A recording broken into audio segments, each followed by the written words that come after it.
So we'll go for 30 or under. Okay.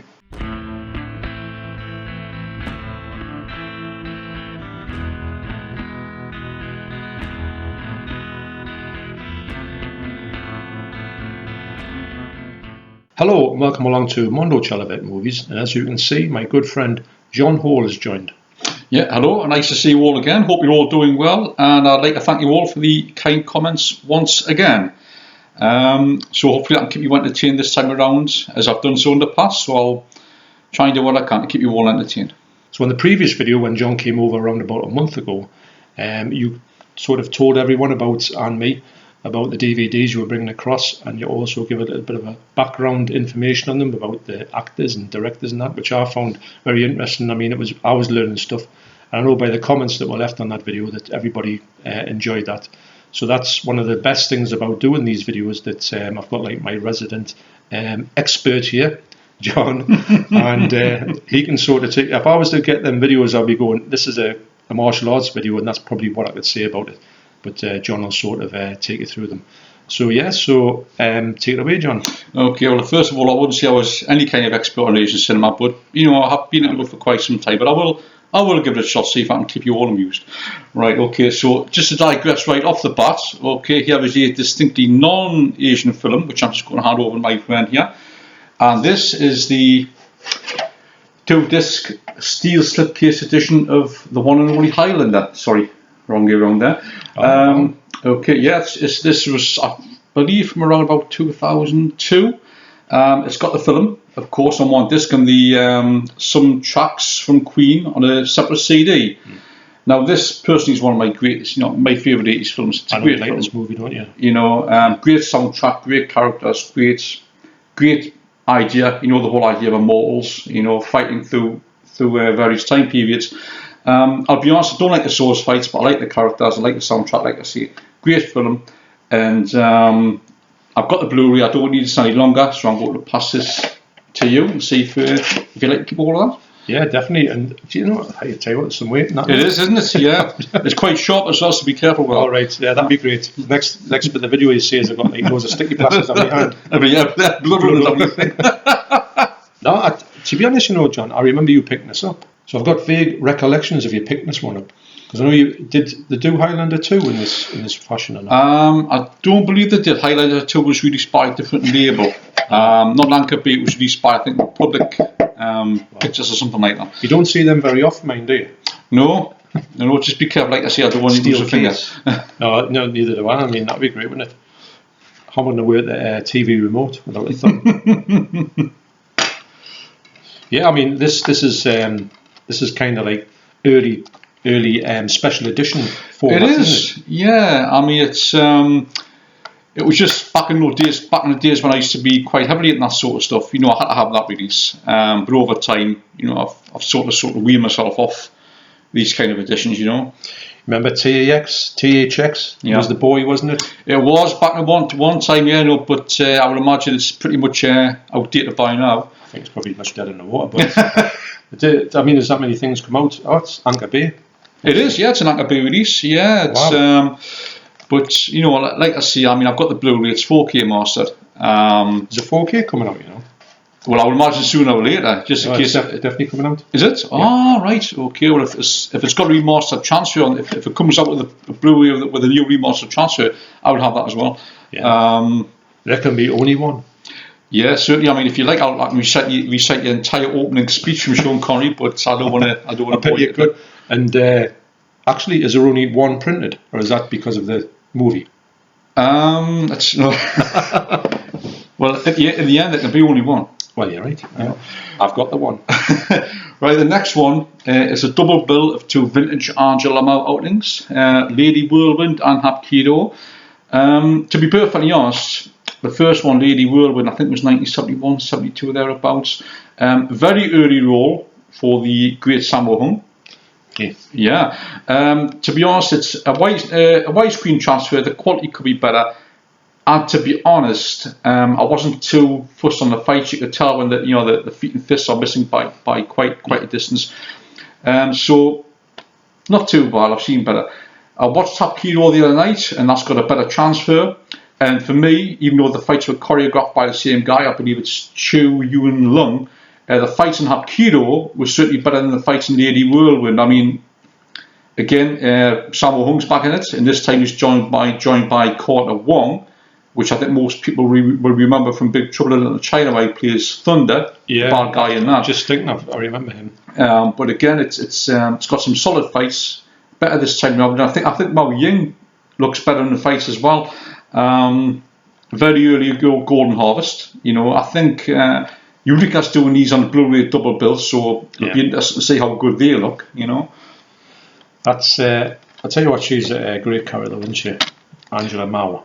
Well, she was Lady Whirlwind. What a title, isn't it? What a good title. It is. Well, she was basically, the first sort of major sort of female kung fu star at the time. Yeah, definitely. And she wasn't just a skill, a solid, exactly. She wasn't just a solid martial artist. She was quite easy on the eye as well. But again, actually, if I'm not mistaken, Hapkido, you can see Jackie Chan in there as like a bad guy extra. I think there's also I think I noticed Yoon Kwai, Corey Yoon as well was in the background as well. There's a few there, which if you're a fan of Hong Kong cinema, you might spot them a mile off. But a couple of vintage efforts worth watching there. And she wasn't Enter the Dragon, wasn't she? She was been in there, but yeah, she wasn't. And the funny thing is, to be honest, in my personal opinion, she looks terrible in Enter the Dragon, but she looks much better in those two. Yeah, I remember you saying that she's kind of she doesn't sort of come across as how good she is. She's been underused, yeah. But if you see her, especially in Hapkido, you realise she's pretty good. Oh yeah, Bruce Lee's sister. That's right. Yes, yeah. Well, not in real life. The next one is the Dragon Dynasty Region 1 DVD of the Shaw Brothers effort, Flying Guillotine 2, starring the great Tai Lung. And also Ku Feng is the bad guy as well. This one is, you won't be surprised to learn, is a follow-up to the classic Flying Guillotine. Ku Feng plays a ruthless Qing general who basically everybody's trying to sort of finish him off because he's so ruthless, he's just a horrible man, and he devises a way to overcome. Well, basically he creates a revised version of the Flying Guillotine, which the hero Tai Lung has got to devise way around that.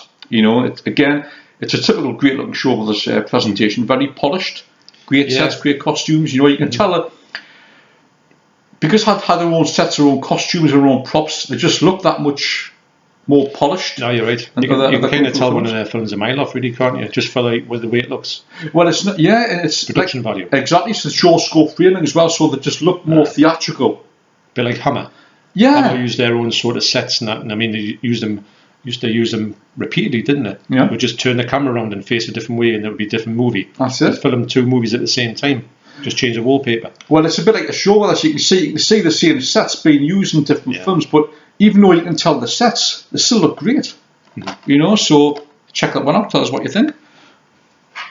Recognise his face, actually. Yeah, great Tai Lung. He used to do a lot of double bill movies. Well, double 2-part movies with David Chang.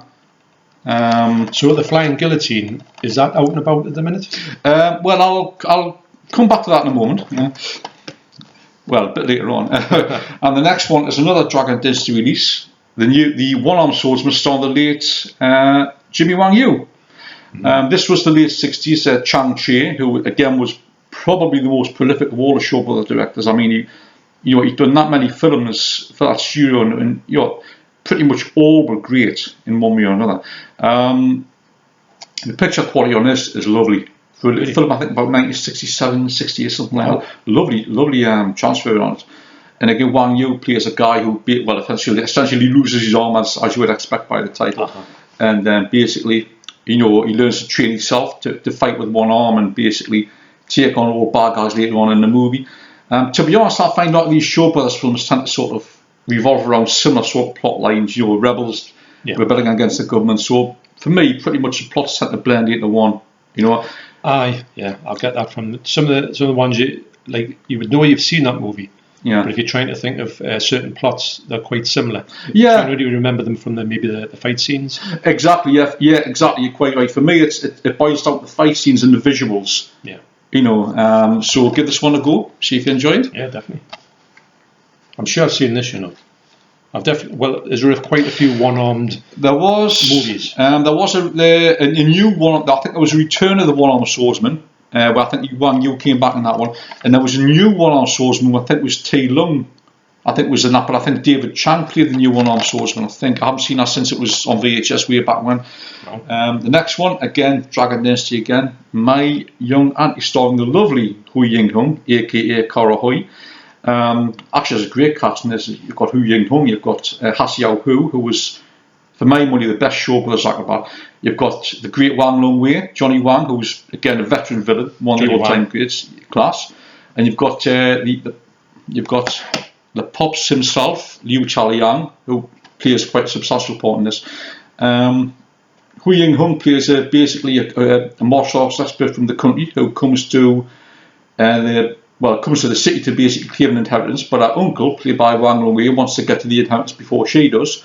And basically, it's how Hu Ying Hung sort of adapts to city life and being in the country for so long, and just basically how things progress from there. Fantastic fights in this. I would like to see a few more. Maybe the comedy bogs things down a little bit for me personally. But again, once the fight kicks in, for me personally, Liu Chaliang, when you watch his earlier films from the 70s, his early 70s stuff, his choreography was decent, watchable. Personally, I think we still find he's at that time, but by the time this film come around, the late 70s, early 80s, you can tell for me, his choreography was more refined. He found his feet, and you can tell the fights are so much better, faster. Yeah. You know? So give that one a go, see what you think. Definitely.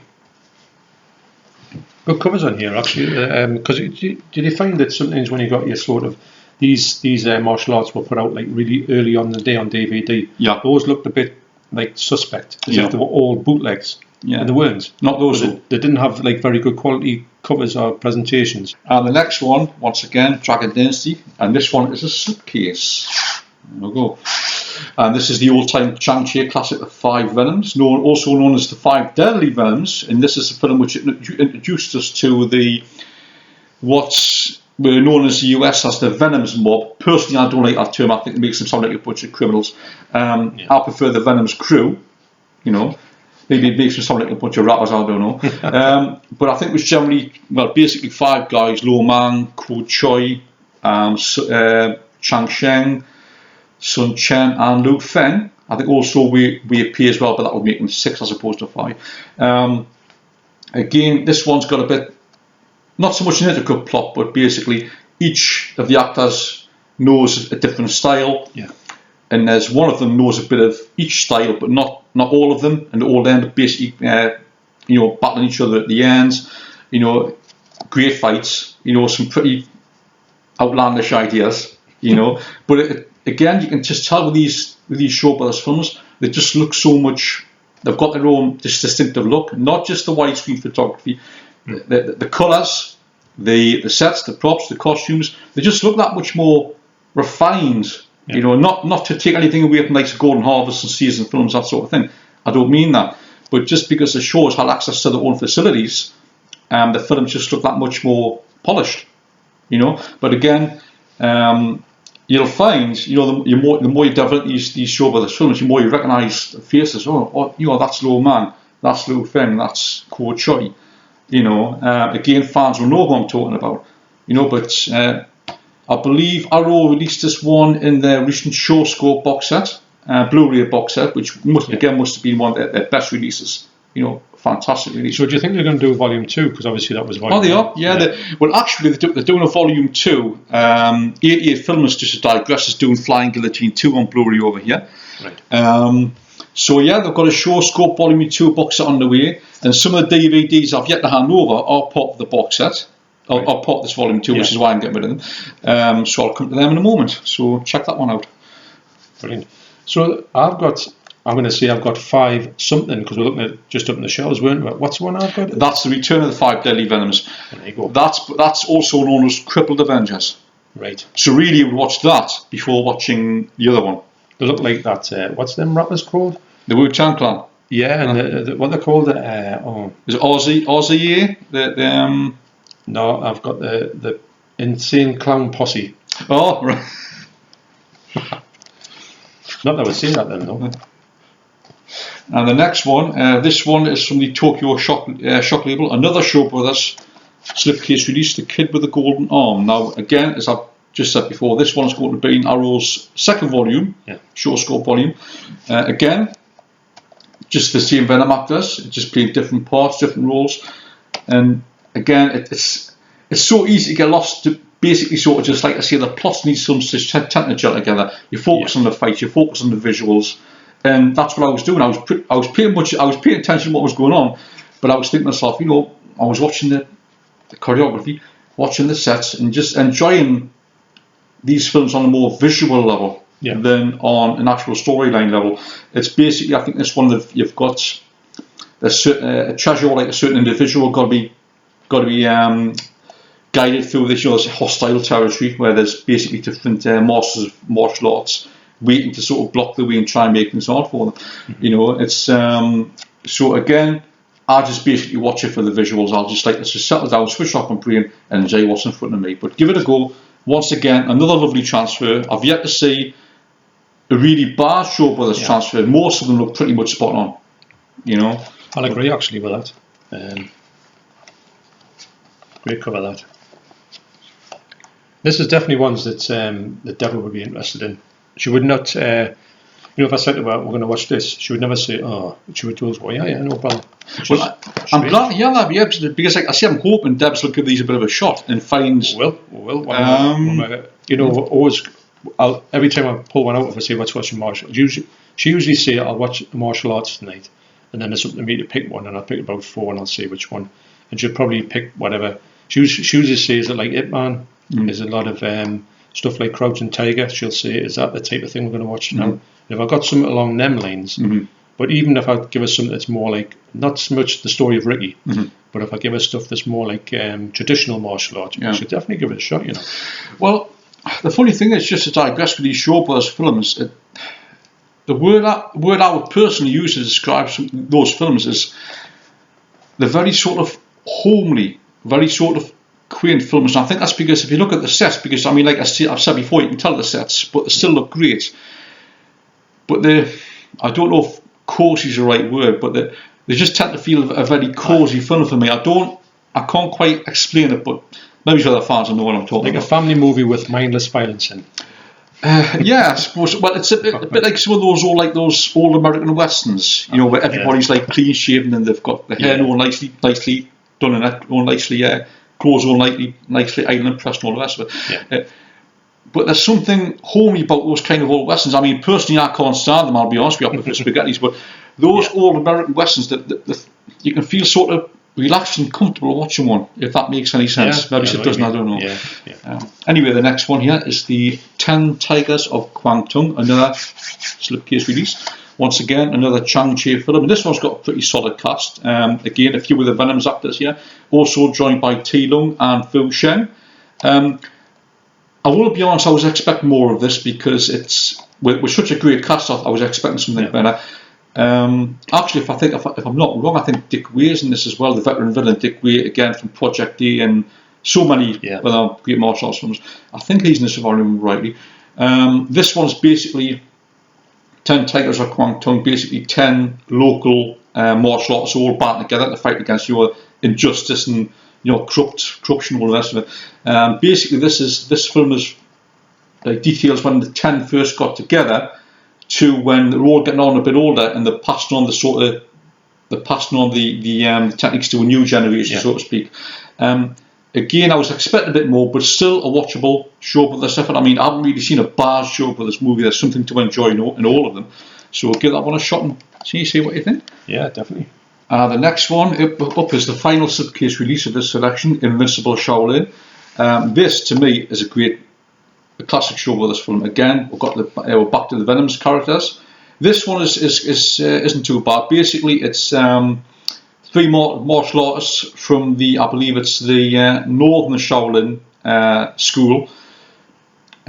Basically, enter a contest with the 3 members of the South Shaolin school, which is organised by, I believe it's a corrupt Manchu or Qing official played by Wang Longwei, Johnny Wang.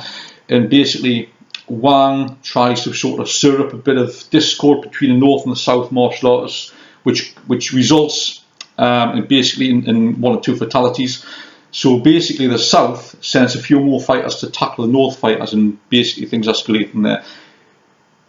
It's probably easier to watch the film than it is for me to explain it, but it's once you get into it, again, great fights, and there's quite a lot of like what I would say Shogun Assassin-esque bloodletting in this, hose pipes of veins, yeah, a fair bit of that. If you've seen Five Venoms in jail, then I have no idea what I'm on about. The only thing with this is, again, widescreen, great looking film. The transfer on this was a bit lesser, and I suspect it's maybe because it's a different label. It's not Tokyo Shock, it's not Dragon Dynasty. This one is Funimation. So I was expecting the quality to be better on this, but I would imagine a Blu-ray. I think this one's going to be Bain Arrows Showscope Volume 2 set, so the transfer should look a lot better on that. So give that one a go and enjoy it, you will too. Yeah, brilliant. Great title. It is, yeah. I first saw that on the Made in Hong Kong VHS back in the 90s, and I enjoyed it then. I enjoyed it too. The last time I watched it a few weeks ago. These slipcovers, they're just nice. I know I like these slipcovers, but one of the things I like about slipcovers is it just gets uniformity to the to the shells. Yeah, well, I like consistency. It's right on my alley. That's what it's all about. So the next one is a bit of not a kung fu film, but this is Peninsula, the follow-up to Train to Busan. Now, I'll be honest, I watched Train to Busan Sunday gone, and I enjoyed it. I will be honest, I thought it was a bit overrated, but that was maybe on a first-time viewing. A second viewing might change my opinion altogether. This is, like I said, the follow-up. I heard a lot of bad things about this online, and how can I put it? I can see the point. It's not, for me, this isn't so much a zombie movie as like an apocalypse movie, like something out of Mad Max or something like that. All right. To me, I thought there was more vehicular mayhem, like car chases, car smashes or something, than there was actually, well, not really zombie mayhem, but like infected mayhem, if that's the right word. Certainly worth a watch. I would probably go back to the first film, truth be told. So, give it a go. I know you love Train to Busan, which is absolutely fine. Oh yeah, massively. I think I know what your opinion might be of this once you've seen it, but actually I got this for £3 from HMV, £3 with any purchase. I thought, well, why not?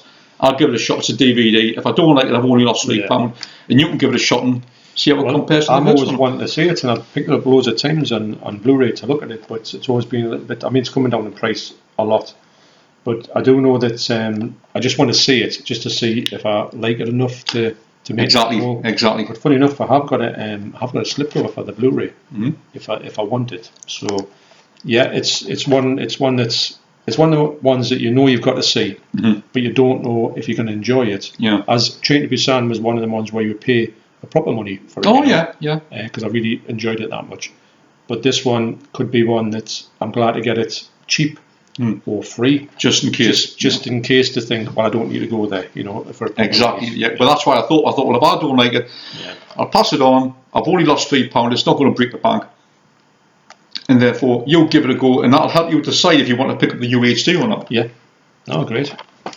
Right. The next one is Shockwave, Hong Kong destruction star, and must be one of Hong Kong's most hardest working actors, Andy Lau. He's been going for years. I think since the 80s, as far as I'm aware. Now, there are some fights in this. This is mostly about a bomb disposal expert who has an accident on a job, suffers some amnesia, and he's trying to piece together, events previously. Lovely 2.35 transfer on this. Some great explosions. It's some great action.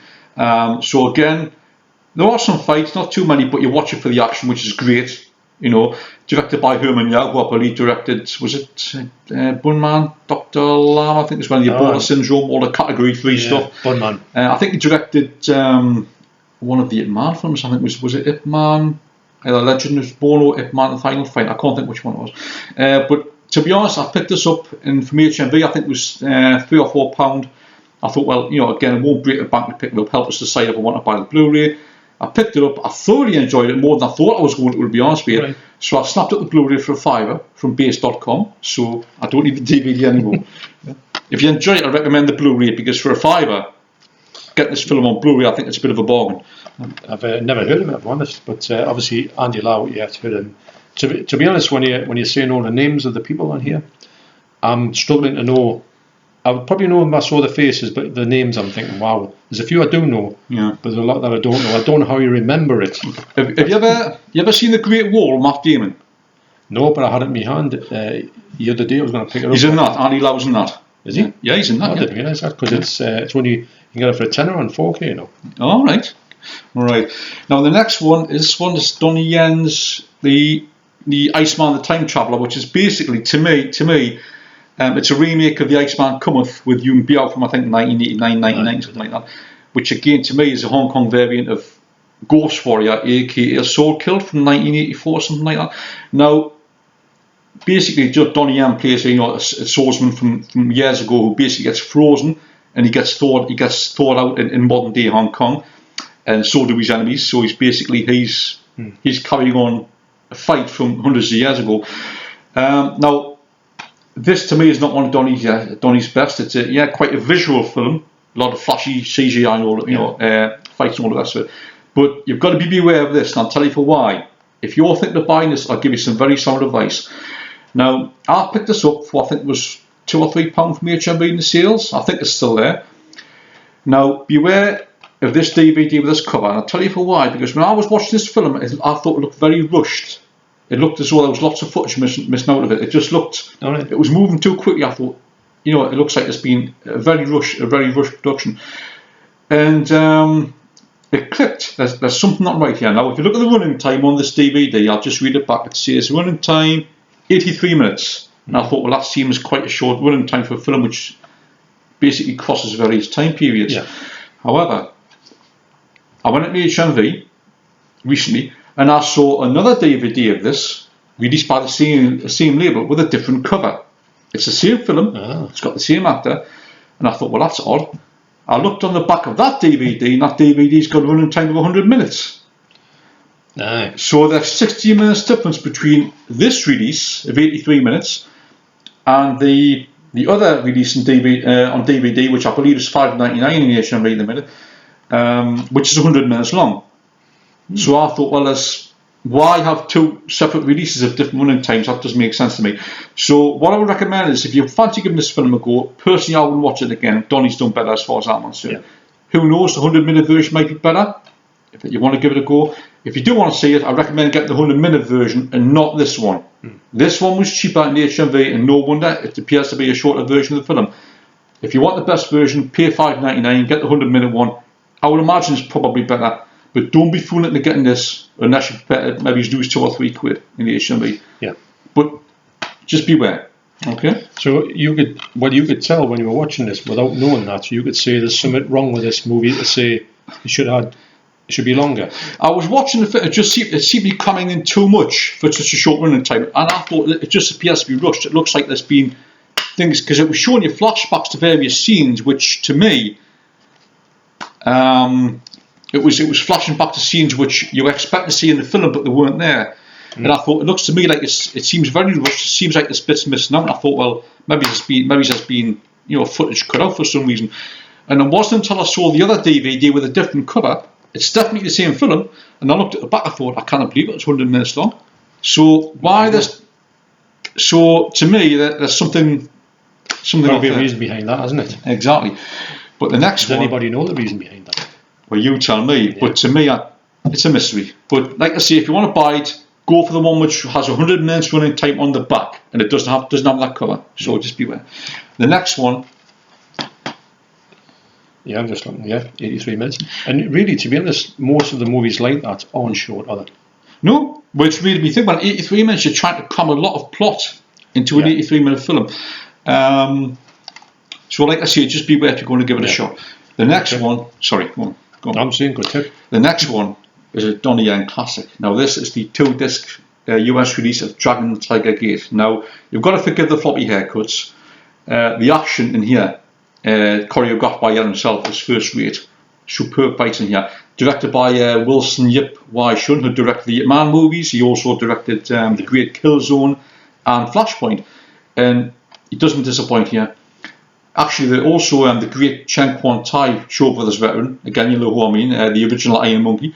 He's in this as well. Nice to see him still going. Yeah. But the good thing about this is based on the Chinese comic, I believe. I used to read the Chinese comics in the late 80s and try reading them from back to front as opposed to from front to back. Actually, but this is based on the comic. But this is brilliant. Great fights. You're basically two brothers where the differences have to unite to fight a common enemy, and they're joined by a third guy who's an expert in nunchaku. Yun Hua's in this as well, the great Yun Hua from Eastern Condos and all manner of Hong Kong classics. But fantastic, great visuals in this as well. Lovely quality, mind you, lovely colourful transfer. Fantastic fights, and Nicholas Z, who plays the other brother opposite again, great kicker as well.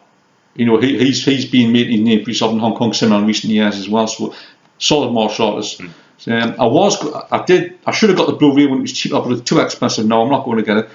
So I'll settle for the Cine Asia Blu-ray, which you can get for $7.99 from HMV. Give this a go. I think both you and Deborah will love it. Well, it's ticking all the boxes for me. What you're saying when you're reviewing that one, yeah, it's excellent. So if you like it, give it got long hair. Well, that's it. I mean, if you can get past like the boy band haircuts, give it a go. And if you like it, get the Blu-ray for $7.99 because it's a solid film. If you like it, Man, which I know you do, give it a go. You would never know that was him, actually, would you?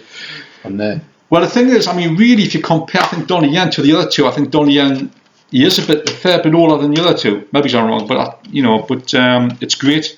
It's a lovely. The visuals are great. The colour's lovely on it, and the fights are fantastic. Yeah. No, it sounds excellent from what you've said there. It really does. Right, and let's have a look here. The next one is, well, actually, this I've only watched the DVD, and the Blu-ray is untouched. So really, you could say it's a new Blu-ray just to use DVD. But this is the medium rare release of Legacy of Rage, starring the late Brandon Lee. Wow. For me, this was one of Brandon Lee's best films, apart from The Crow, and Rapid Fire was okay. That wasn't too bad. So for me, The Crow and this film were his two best. Hong Kong effort for the D&B Studios, who also I think done the Donnie Yen's Tiger Cage movies and some of Michelle Yeoh's movies as well, Magnificent Warrior, stuff like that. This is a pretty solid film. Quite a nice transfer as well, so you might want to give it a spin, see what you think. Yeah, well, definitely. Basically, Brandon Lee, he's good friends with, again, the veteran Hong Kong actor Michael Wong. Again, you know who I mean if you're familiar with Hong Kong cinema.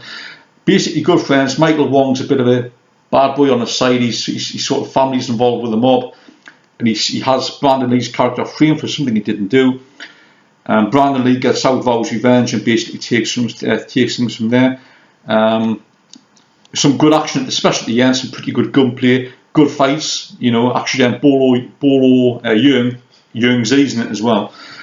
So give it a go, see what you think. I hope you enjoy it. Oh, definitely, yeah. That's brilliant. I mean, when we were talking, actually, we knew, well, we were watching Brandon Lee before what happened.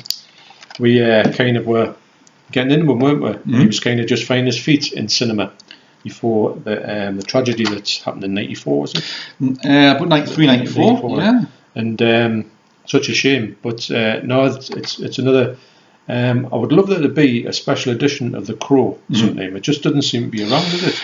Not yet. I mean, it deserves one. Oh yeah, definitely. It's a good special edition would be, especially of like the thing behind the movie, who it is. Everyone loves The Crow, so why not? I think if Brandon Lee had lived, he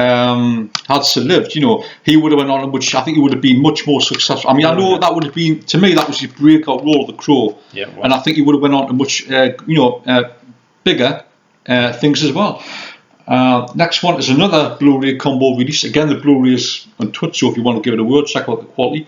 Definitely. I just watched the DVD, Masked Avengers, another Chang-Chi film. Plenty of weaponry in this one. Again, a lot of gore, as you would expect from the Chang-Chi movies. A lot of exaggerated death scenes where people have died and you're there, that sort of thing. Again, just basically a bunch of weapons experts are causing trouble in the local populace, and there's like an opposing group of experts have been hired to try and sort of sort them out, and one thing leads to another. Again, you watch it for the visuals, for the fights, for the weapon work and the acrobatics, so once again, a lovely transfer on this, so give it a shot, see what you think. Definitely, yeah.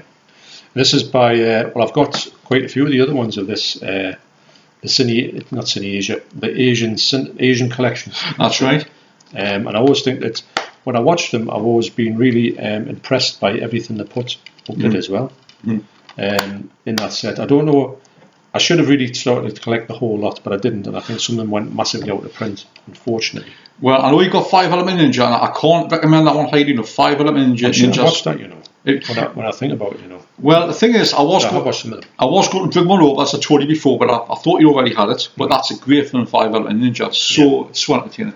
And the last one is Killer Constable, which again, I watched the DVD, Blu-ray you can check out. This one is a pretty grueling watch. It's also one, perhaps the most visually striking Shaw Brothers films I've ever seen. It's some lovely use of like colour lighting, and especially in the last half of the film, rain. Some of the rain-soaked scenes are really sort of atmospheric, really well done. And basically, there's been a bunch of corrupt royal security guards have stolen a fortune and given them money. And basically, this the Killer Constable, played by again Chen Quan Tai, legend. He's hired to track down these security guards and bring the money back. There's always there's more to it than that, a bit of a twist along the way. It's quite a violent film, and Chen Quan Tai's character, he's like Dirty Harry with a sword. He's extremely ruthless, like slash first and ask questions later. And he's really quite a cold-hearted character, but it's worth watching for the action, and it's also quite a lot of the film takes place outside as well, as opposed to your usual Shaw Brothers sets. Yeah, this one has more of an outside flavour to it, but you'll see what I mean about how visually striking this film is. Like I say, the use of blues and yellows, and you see what I mean. Suspiria. Yeah, well, it is. You can just tell it's sort of like just check out the end where like a lot of fights take place in the rain, how wet and how it's. You feel like watching with like a life jacket on and stuff, but give it a go and tell us what you think. Yeah, definitely. I mean, I do like this range, and I do think that I've always enjoyed everything I've got on the Blu-rays of these ones from '88. It's a thing that I think that a lot of people don't really think about when you think of '88 movies. You don't think about this range. Kind of slips you by. But I tell you what, if you're a fan of their type of ones that they do. Because I think '88 are doing, when they release something, it's going to be good. So, yeah. I think the thing is, as it's been said before, and by many more online, other than me, now is the best time to be a fan of Hong Kong cinema. Yeah. Whether it's Gordon Harvest, Shaw Brothers, whatever you like. I mean, I like to see more seasonal films and more Bruce Lee films get decent treatment. Yeah, but, we'll see how that goes. But basically, right now, with the '88 films, with Eureka, with Arrow basically covering all these bases, you're well catered for. No, and it's funny that it just all seemed to have not happened, but it seems to be something that you could have never planned for back in the day. We never thought that these companies would have went down that route. No, we thought Arrow had been purely horror. '88 were a bit more like sort of schlocky sci-fi stuff, and but they seem to have cottoned on to the fact that a lot of collectors out there are hungry for this classic Hong Kong cinema. Yeah, and like I say, it's nice to see that stuff being given the kind of treatment it should have been given years ago. Yeah. And now, like I say, now it's the best time to be a fan. Whether you prefer Shaw Brothers or Golden Harvest, it doesn't matter. One way or another, through one label or another, you're going to be well catered for. So knock yourself out. That's brilliant. Well, John, I want to thank you for bringing these across, and I will be, especially with Deborah, liking these. It means it's easier to watch. We can get like the two of them and watch it together. That's good. The shifts will line up and all that. So I can't wait to. We are going to now shoot a video that you'll have seen before this one. We're doing the sort of back to front. This is going to be the first one recorded. I'm going to record a few other things which will be coming out, but this is to us. This is the first thing recorded today. So it's good night from me, and it's good night from him.